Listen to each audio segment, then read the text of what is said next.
Okay, so chapters 10 through 12 are where Quinn stops dismantling the Taker story and starts building something in its place. Up to this point, the argument has been mostly diagnostic. Now he asks the question he's been holding back a little bit.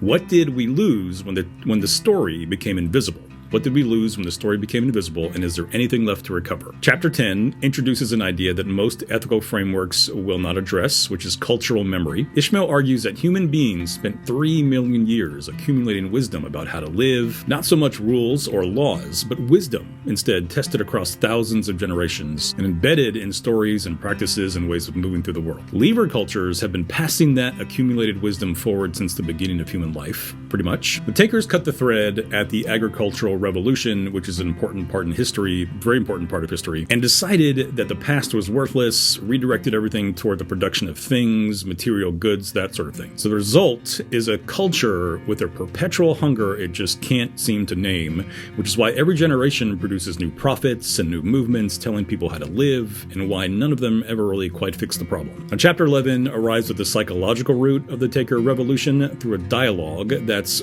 pretty uncomfortable to read, if we're being honest. The narrator repeatedly tries to explain why hunting-gathering culture or life is shameful, and eventually lands on the real answer, which is the fear is that you live in the hands of the gods as a hunting-gathering culture.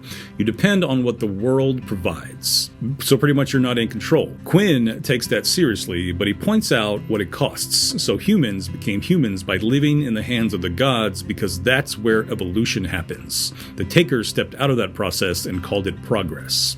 And again, thinking about this phrase of living in the hands of the gods is just a way to think about what Chapter 12 is going to name directly. So Chapter 12 names the Lever premise directly. The Taker premise is the world belongs to humans. The Lever premise is humans belong to the world. So the Taker premise is the world belongs to humans.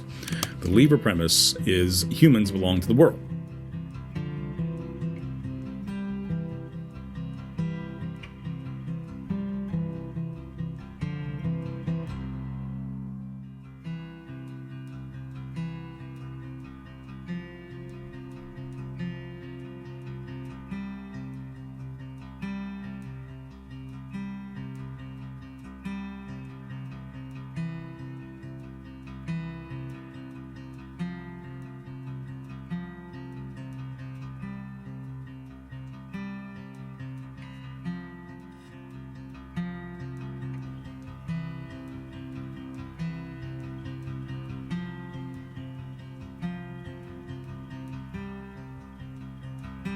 When the narrator works out what that means, he finds something very unexpected.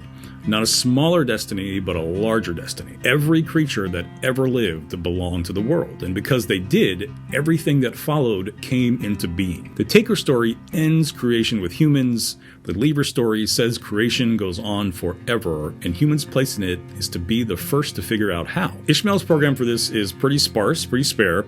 It's just teach 100 people what you've learned. Inspire each of them to teach 100 more.